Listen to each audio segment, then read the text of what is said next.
Tribes நேயர்களுக்கு வணக்கம். தலைமை தேர்தல் ஆணையர் ஞானேஷ்குமார் நேற்று அடுக்கடுக்கான பொய்களை 1.5 மணி நேரத்துக்கு ப்ரெஸ் மீட் அப்படிங்கிற பேரில் கொடுத்துருந்தாரு. இதைத் தொடர்ந்து இதனை எதிர்த்து காங்கிரஸ் கட்சியினர் அவரோட வீட்டை முற்றுகையிட்டு போராட்டம் அன்னைக்கு நடத்தியிருக்காங்க.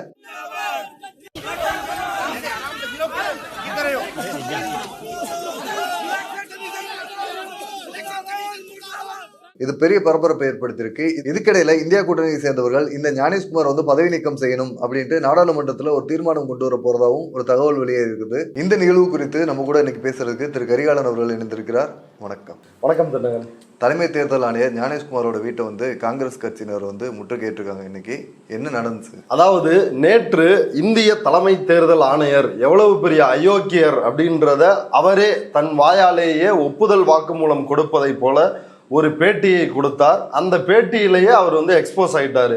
அவர் எந்த அளவிற்கு பாஜகவினுடைய ஏஜென்ட்டா செயல்படுறாரு, பாஜகவிற்காக எந்த எல்லைக்கும் போய் அவர்களுடைய மோசடிகளை காப்பாற்றுவதற்கு அவர் தயாராக இருக்கிறார் அப்படின்றத நேற்று ஒரே பிரஸ் மீட் அம்பலப்படுத்திருச்சு. இந்தியா முழுவதும் இந்த ஞானேஷ்குமார் யாரெல்லாம் இதை கவனித்தார்களோ அவர்களுக்கு இந்த தேர்தல் ஆணையத்தினுடைய யோகிதை என்ன அப்படின்றது தெரிஞ்சிருச்சு. ராகுல் காந்தி வேற பீகார்ல தொடர்ச்சியா இன்னைக்கு 2வது நாளா யாத்திரை போயிட்டு இருக்கிறாரு.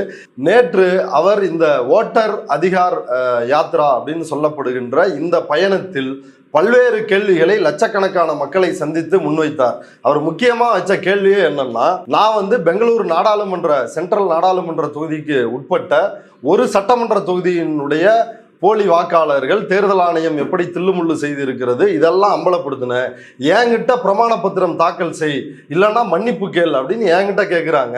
இதே வேலையை அனுராக் சிங் தாக்கூர் பார்த்துருக்கிறாருல்ல, அவர் எதிர்கட்சிகள் ஜெயிச்ச தொகுதிகளை குறி வச்சு அங்கேயும் மோசடி நடந்திருக்குது அப்படின்னு சொல்லிருக்கிறாரு. இப்ப அவரும் இதே போல குற்றச்சாட்டு வைக்கும் பொழுது அவருக்கு ஏன் பிரமாண பத்திரம் தாக்கல் செய்யணும் அப்படின்னு நீங்க அறிவிப்பு கொடுக்கல, அவரை ஏன் மன்னிப்பு கேட்க சொல்லல அப்படின்னு இந்த பாயிண்ட ஸ்ட்ராங்கா நின்று ராகுல் காந்தி ஆர்கியூ பண்ணி மக்கள்கிட்ட தேர்தல் ஆணையத்தினுடைய முகமூடியை மொத்தமா கிழிச்செறிஞ்சிருக்கிறாரு. இவன் பாஜகவுக்காக வேலை செய்கின்ற ஒரு ஏஜென்ட் தான் இந்த ஞானேஷ்குமார் அப்படின்றத அம்பலப்படுத்தி இருக்கிறாரு. இப்ப நேற்று கொடுத்த பிரஸ் மீட்டு, அதுல ஞானேஷ்குமார் வாங்கின செருப்படி, இதெல்லாம் போக இன்றைக்கு காங்கிரஸ் கட்சியினுடைய தொண்டர்கள் உத்தரப்பிரதேசம் ஆக்ராவில் ஞானேஷ்குமாரினுடைய வீடு இருக்குது, அந்த வீட்டை முற்றுகையிட்டு இன்னைக்கு போராட்டம் நடத்தியிருக்கிறாங்க. ஒரு 20-30க்கும் மேற்பட்ட காங்கிரஸ்காரர்கள் தேர்தல் ஆணையர் ஒரு திருடன் அப்படின்ற பதாகைகளை ஏந்தி அவரோட வீட்டை போய் வேக வேகமா, போலீஸ் நிறைய போலீஸ் இருக்கிறாங்க, அதை தாண்டி வேக வேகமா அவங்களுடைய வீட்டை முற்றுகையிடுவதற்காக ஓடுகிறார்கள். அவங்கள காவல்துறை கைது செய்திருக்கிறார்கள். இப்போ இதன் மூலமா என்னன்னா, இனி மோடிக்கு என்ன பாதுகாப்பு கொடுத்து மோடி இருக்கிறாரோ அதே போல ஒரு பாதுகாப்பு ஞானேஷ்குமாருக்கு இருந்தாதான் அவரு சுதந்திரமாக நடமாட முடியும் அப்படின்ற ஒரு சூழல் இன்றைக்கு உருவாகி இருக்கிறது. ஆக்ராவினுடைய காங்கிரஸ் கமிட்டி தலைவர் அமித் சிங் அப்படின்ற ஒரு தலைமையில தான் இவங்க போய் இந்த முற்றுகை போராட்டத்தை நடத்தி இருக்கிறாங்க. இது வெறுமனே களத்தில் முற்றுகை போராட்டம் அதோட மட்டும் நிக்கல. இன்றைக்கு டெல்லியில் இந்தியா கூட்டணி கட்சிகள் ஒன்றாக கூடி இந்த ஞானேஷ்குமாரினுடைய பிரஸ் மீட்டு அது தொடர்பாக விவாதிச்சிருக்கிறாங்க. அந்த விவாதத்தின் முடிவில் நாடாளுமன்றத்தில் இவரை பதவி நீக்கம் செய்வதற்கான மசோதாவை கொண்டு வருவதற்கு அவங்க முடிவு செய்திருப்பதாக தகவல் வெளியாக இருக்குது. இன்னும் தற்போது வரை அதிகாரப்பூர்வமாக இந்தியா கூட்டணியின் சார்பில் வெளியிடப்படலை. ஆனால் இந்தியா கூட்டணியின் சார்பாக ஒரு கூட்டறிக்கை வெளியிடப்பட்டிருக்கிறது. அந்த கூட்டறிக்கையில் ராகுல் காந்தி முன்வைத்த எந்த குற்றச்சாட்டுகளுக்கும் தேர்தல் ஆணையர் பதில் சொல்லவில்லை, அவர் மழுப்பி இருக்கிறார், அவர் ஏமாற்றி இருக்கிறார் அப்படின்றத அம்பலப்படுத்தி இருக்கிறாங்க. இப்ப நேற்று தேர்தல் ஆணையர் ஒரு விஷயத்த சொல்றாரு, பீகார்ல ஏங்க 3 லட்சம் பேருக்கு 0 இருக்குது, பல இடங்கள்ல பெங்களூர் அந்த மகாதேவபுரா சட்டமன்ற தொகுதியிலையும் ஒரு 40,000 பேரோட அட்ரஸ் வீட்டு டோர் நம்பர் 0- இருக்குது, இது எப்படி அப்படின்னு கேட்டதுக்கு அவங்கெல்லாம் வீடு இல்லாத ஏழைகள், பிளாட்ஃபார்ம்ல இருக்கிறாங்க, மரத்தடியில் இருக்கிறாங்க, அவர்களுடைய வாக்குரிமையை பாதுகாப்பதற்காகத்தான் நாங்கள் டோர் நம்பர் 0ன்னு போட்டு அவர்களை எல்லாம் பதிவு செய்தோம் அப்படின்னு சொல்றாங்க. இப்போ இந்த பீகார்ல SIRனு ஒரு ப்ராசஸ் நடக்குது இல்லையா, வாக்காளர் பட்டியலில் சிறப்பு தீவிர திருத்தம் அப்படின்ற பேர்ல தான் இப்போ 65 லட்சம் பேரை நீக்கி இருக்கிறாங்க. இப்போ இதுல ஒரு 3 லட்சம் பேருக்கு தேர்தல் ஆணையம் ஏற்கனவே வெளியிட்ட அந்த டிராஃப்ட் ரோலை வந்து அனலைஸ் பண்ணி, அந்த வரைவு வாக்காளர் பட்டியலை அனலைஸ் பண்ணி தான் 3 லட்சம் பேருக்கு வீட்டு முகவரி 0000000 அப்படின்னு பல ஜீரோக்கள் இருப்பதை கண்டுபிடித்து இருக்கிறார்கள். அப்ப வீடே இல்லை அப்படின்னு நீ ஏன் ஒத்துக்கிற? வீடே இல்லாதவன்ட்ட இந்த எஸ்ஐஆர் ப்ராசஸ்ல குடியுரிமையை நிரூபிக்க சொல்லி 11 ஆவணங்கள் கேட்கிறாங்கல்ல, அந்த 11 ஆவணங்கள்ல இருப்பிட சான்றிதழ் மிக முக்கியமான ஆவணம். வீடே இல்லாதவன்ட்ட போய் நீ இருப்பிட சான்றிதழ் கேட்கறன்னா நீ எவ்வளவு பெரிய திருட்டு பயலா இருப்ப? நீ எப்படி, அதாவது கிளவரா ஏமாத்தலாம் அப்படின்னு நினைச்சு வசமா சிக்கி இருக்கிறாப்புல. அவங்களுக்கெல்லாம் வீடே இல்லை, ஏழைகள், இப்படியெல்லாம் சொல்வதன் மூலமா ஒரு சிம்பத்தியை கிரியேட் பண்ணி நாங்கள் வாக்காளர்கள் பக்கம் நிற்கிறோம் அப்படின்ற ஒரு தோற்றத்தை ஏற்படுத்த முயற்சி செய்தார். இப்போ லாஜிக்கா நம்ம எழுப்ப வேண்டிய கேள்வியே, வீடே இல்லாத ஏழை மக்களிடம் போய் நீ இருப்பிட சான்றிதழ் கொடுத்து உன்னுடைய குடியுரிமையை நிரூபி அப்படின்னு சொல்றிய, இது எவ்வளவு பெரிய அயோக்கியத்தனம் ஒண்ணு. இன்னொன்னு, இப்ப இந்த 0 அப்படின்னு வீட்டு முகவரி வந்து கொடுத்துருக்குறாங்கல்ல, டோர் நம்பரு, அப்பா பேர் வந்து எல்லாருக்கும் எப்படி சொல்லி வச்ச மாதிரி HH YY ZZ இந்த மாதிரி வந்து ABCD இப்படி எப்படி பெயர்கள் இடம்பெற முடியும்? அப்ப அவங்களுக்கெல்லாம் வந்து 3 லட்சம் பேருக்கு அப்பா அம்மா இல்லையா? அப்பா இல்லை, அதனாலதான் நீங்க வந்து எப்படி வீட்டு டோர் நம்பர் இல்லை அப்படின்றதுனால 0 போட்டுக்கிட்ட மாதிரி இந்த 3 லட்சம் பேரும் அப்பா இல்லை.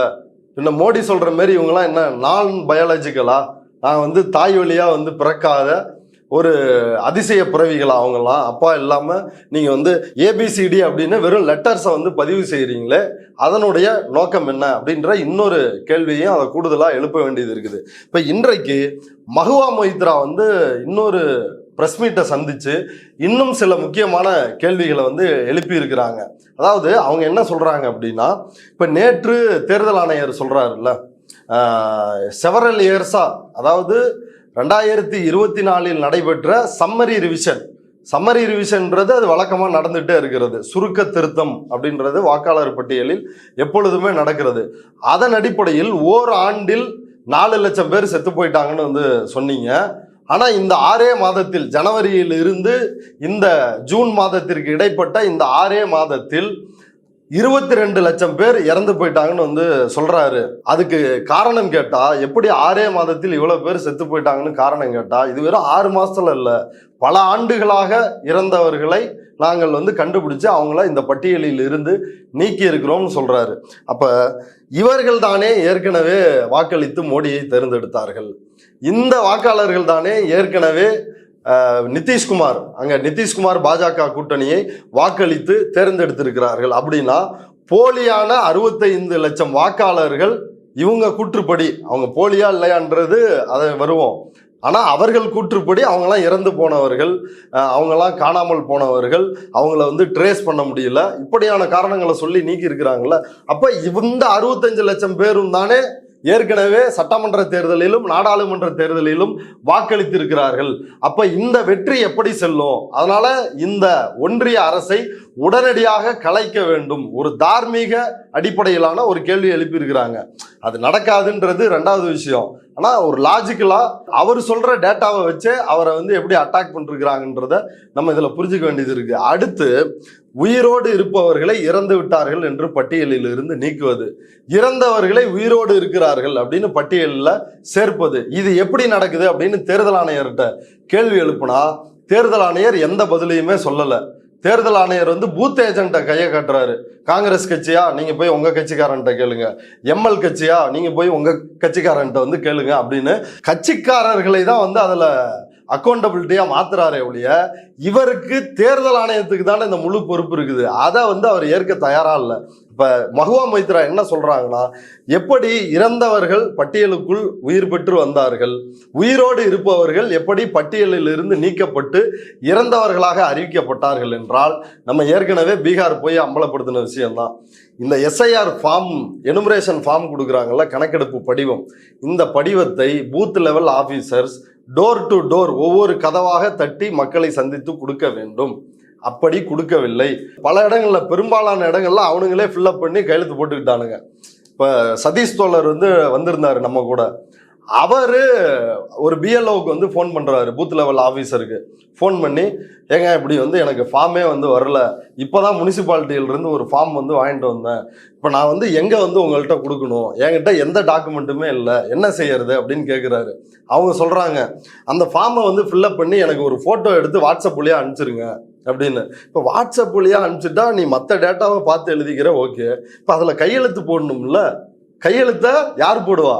பிஎல்ஓவே போட்டுக்குவான். இப்போ உங்களுடைய வாக்குக்கும் என்னுடைய வாக்குக்கும் அந்த எனுமரேஷன் ஃபார்ம்ல அவனே கையெழுத்து போட்டு அவனே வந்து வாக்காளர்களை சேர்ப்பதையும் நீக்குவதையும் அதை தான் நடைமுறையில் வந்து அங்கே பண்ணியிருக்கிறாங்க. அதை மகுவா மொய்த்ரா வந்து கேள்வி எழுப்பி இருக்கிறாங்க. இப்போ இது ஒரு புறம் இருக்க, இன்னொரு புறம் வந்து அகிலேஷ் யாதவ் இன்றைக்கு நாடாளுமன்றத்திற்கு வெளியில மிக முக்கியமான ஒரு பேட்டியை வந்து கொடுத்திருக்கிறாரு.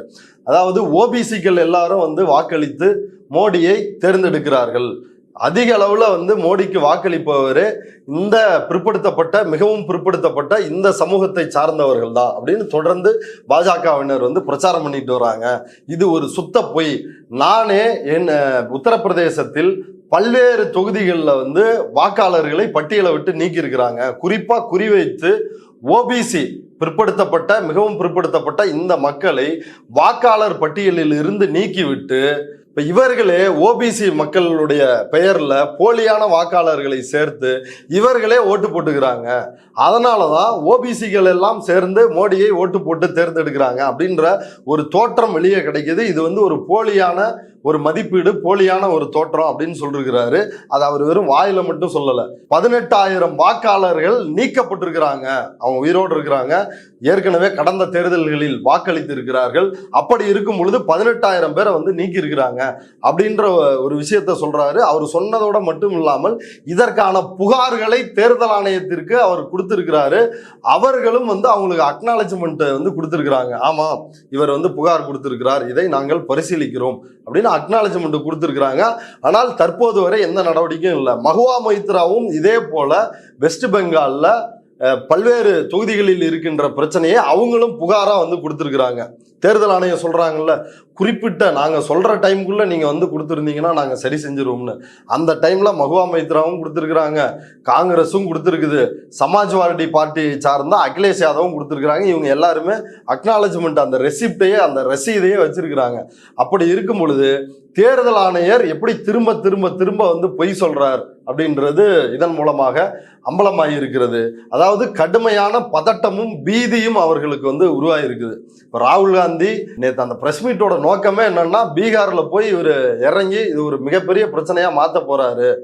பீகார்ல அவரு இன்னைக்கும் வந்து ராகுல் காந்தி என்ன செஞ்சிருக்கிறாருன்னா, இந்த வாக்காளர் பட்டியலை விட்டு நீக்கி இருப்பாங்கல்ல, உயிரோடு இருப்பவர்கள், ஏற்கனவே கடந்த தேர்தல்களில் வாக்களித்தவர்கள், இன்னும் ஓட்டர் ஐடியோட இருக்கிறாங்க, அவங்க எல்லாம் வந்து ஒரு அரங்கத்தில் 100க்கும் மேற்பட்டவர்கள் ராகுல் காந்தி கிட்ட தங்களோட ஐடியை காட்டி, இங்க பாருங்க நாங்க 3-4 எலெக்ஷன்ல வாக்களிச்சிருக்கிறோம், எங்களை பாருங்க இப்படி வாக்காளர் பட்டியலில் இருந்து நீக்கி விட்டார்கள் அப்படின்னு தங்களுடைய வருத்தத்தை, துயரத்தை, பீகார்ல பயங்கரமான அச்சம், ஏன்னா இது வெறும் வாக்குரிமையை பற்றிய பிரச்சனை இல்லை, இது குடியுரிமையை நீக்க போகிறார்கள் அப்படின்னு இந்த எஸ்ஐஆர் ப்ராசஸ் பத்தி விழிப்புணர்வா இருக்கிறவங்க வந்து அந்த அளவிற்கு அச்சத்தில் இருக்கிறாங்க. ஆனா இது என்னன்னே தெரியாமல் பெரும்பான்மையான மக்கள் வந்து இருக்கிறாங்க.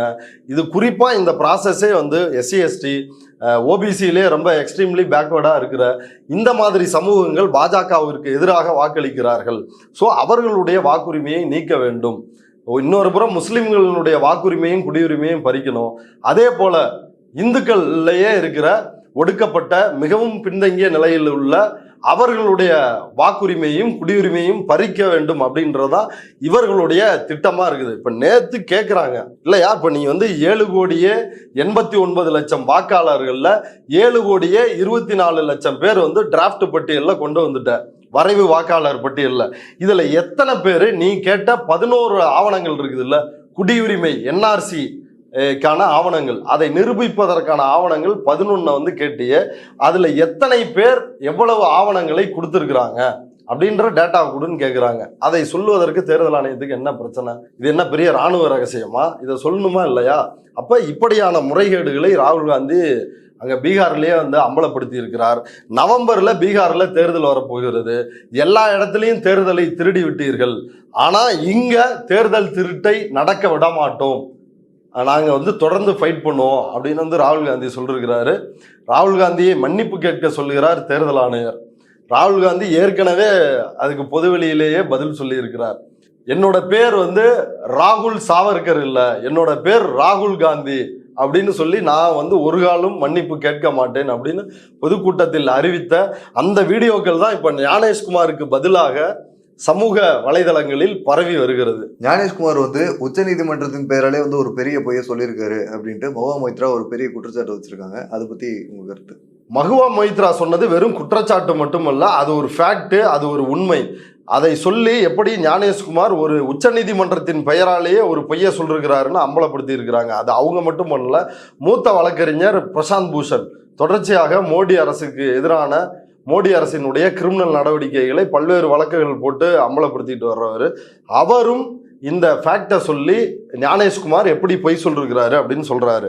ஞானேஷ்குமார் சொன்ன பொய் என்ன அப்படின்றத பார்க்கறதுக்கு முன்னாடி இந்த குற்றச்சாட்டு எதை பற்றியது அப்படின்னா, 2019க்கு முன்னாடி வரைக்கும் நம்முடைய தேர்தல் ஆணையத்தினுடைய வெப்சைட் இருக்குதுல்ல, அதுல வாக்காளர் பட்டியல் இருக்கும் இல்லைங்களா, தமிழ்நாட்டில் இவ்வளவு வாக்காளர் பட்டியல், இந்தந்த மாவட்ட வாரியாக பூத் வாரியாக அப்படின்னு வாக்காளர் பட்டியல் வந்து இருக்கும்.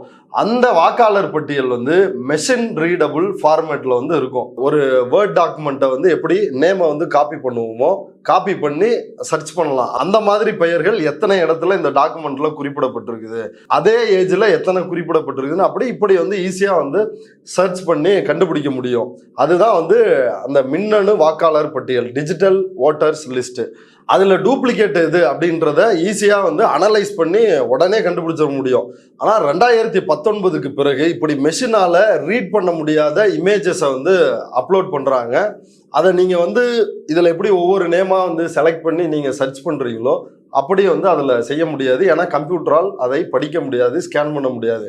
அந்த அப்லோட் பண்ண அந்த வெர்ஷனும் எப்படி இருக்குது அப்படின்னா, ரொம்ப ஒரு மட்டி பேப்பர்ல நீங்க அதை வந்து ஜூம் பண்ணி பார்த்தீங்கன்னாலே பொறி பொறியா தெரிஞ்சிடும் அந்த எழுத்துக்கள். நீங்க ரொம்ப ஒரு மட்டமான குவாலிட்டியில வந்து இருக்கிற ஒரு பேப்பரை வந்து ஜெராக்ஸ் எடுத்துக்கிறீங்க இல்லை ஏதாவது பண்றீங்கன்னா, அதுல இருந்து வர்ற அடுத்த காப்பி வந்து எப்படி இருக்கும் அப்படின்னா ரொம்ப பொறி பொறியா இருக்கும். அது என்ன எழுத்துக்கள்னு வந்து தெரியாது. ஸோ அதை வந்து மெஷினால வந்து ரீட் பண்ண முடியாது. அதனாலதான் ராகுல் காந்தி மேனுவலா இதை பண்றாரு. இது வந்து ஒரு புரிதலுக்காக இது வந்து சொல்றேன். இப்ப ஞானேஷ்குமார் சொல்ற அந்த பொய்க்கு வருவோம். ஞானேஷ்குமார் என்ன சொல்றாருன்னா, 2019 உச்சநீதிமன்றம் ஒரு உத்தரவை போட்டது. அந்த உத்தரவு என்னன்னா, வாக்காளர்களினுடைய தனி மனித சுதந்திரம் அல்லது தனி உரிமையை பாதுகாக்கும் விதமாக டிஜிட்டல் வாக்காளர் பட்டியல், அதாவது மெஷின் ரீடபிள் ஃபார்மேட், அந்த வாக்காளர் பட்டியலை இனி வெளியிட வேண்டாம் என்று உச்சநீதிமன்றம் தடை செய்தது. அந்த தடைக்கு பிறகுதான் நாங்க வந்து இந்த நான் மெஷின் ரீடபிள், மெஷினால் படிக்க முடியாததை வந்து அப்லோட் பண்ண ஆரம்பிச்சோம் அப்படின்னு உச்சநீதிமன்றம் சொன்னதாங்க நாங்க செஞ்சிருக்கிறோம் அப்படின்னு உச்சநீதிமன்றத்தின் மீது ஒரே போடா வந்து போட்டுட்டாரு. மத்திய பிரதேச காங்கிரஸ் கமிட்டியினுடைய தலைவர் கமல்நாத், அவர் வந்து முன்னாள் முதலமைச்சரும் கூட, அவர் எங்களுக்கு மெஷின் ரீடபிள் டேட்டா வந்து கொடுங்க, டிஜிட்டல் ஃபார்மேட்ல இந்த ஓட்டர் லிஸ்ட்டை வந்து கொடுங்க அப்படின்னு சொல்லி அவர் உச்சநீதிமன்றத்தில் வழக்கு தொடுக்கிறார். அந்த வழக்கில் தேர்தல் ஆணையம் வந்து வாக்காளர்களினுடைய தனி மனித சுதந்திரத்தை நாங்கள் பாதுகாக்கணும், அவர்களுடைய தனி உரிமையை நாங்க வந்து பாதுகாக்கணும், அதனால நாங்க மெஷின் ரீடபிள் டேட்டா வந்து கொடுக்க மாட்டோம், அப்படி கொடுத்தா அவர்களுடைய டேட்டாக்கள் வந்து களவாடப்படும், வெளியே போகும், அவங்களோட பிரைவசி பாதிக்கப்படும் அப்படின்னு இப்படி வந்து ஒரு ஆர்கியூமெண்ட்டை வைக்கிறாங்க. ஆனா உச்சநீதிமன்றம் இந்த ஆர்கியூமெண்ட்டை ஏற்றுக்கொள்ளவில்லை. இந்த ஆஸ்பெக்டுக்குள்ளேயே நாங்கள் வர விரும்பல அப்படின்னு உச்சநீதிமன்றம் அதை சொல்லிருச்சு. சுப்ரீம் கோர்ட்டு போடாத உத்தரவை சுப்ரீம் கோர்ட்டு போட்டதுனால தாங்க நாங்கள் இதை செஞ்சு வச்சிருக்கிறோம் அப்படின்னு சொல்வதன் மூலமாக உச்சநீதிமன்றத்தையும் இந்த ஞானேஷ்குமார் கேவலப்படுத்தியிருக்கிறார். ஒரு புறம் வாக்காளர்களை, பொதுமக்களை கேவலப்படுத்துவது, இந்த நாட்டினுடைய வாக்காளர்களை கேவலப்படுத்துவது, இன்னொரு புறம் உச்சநீதிமன்றத்தை கேவலப்படுத்துறது அப்படின்றத செஞ்சிருக்கிறாரு.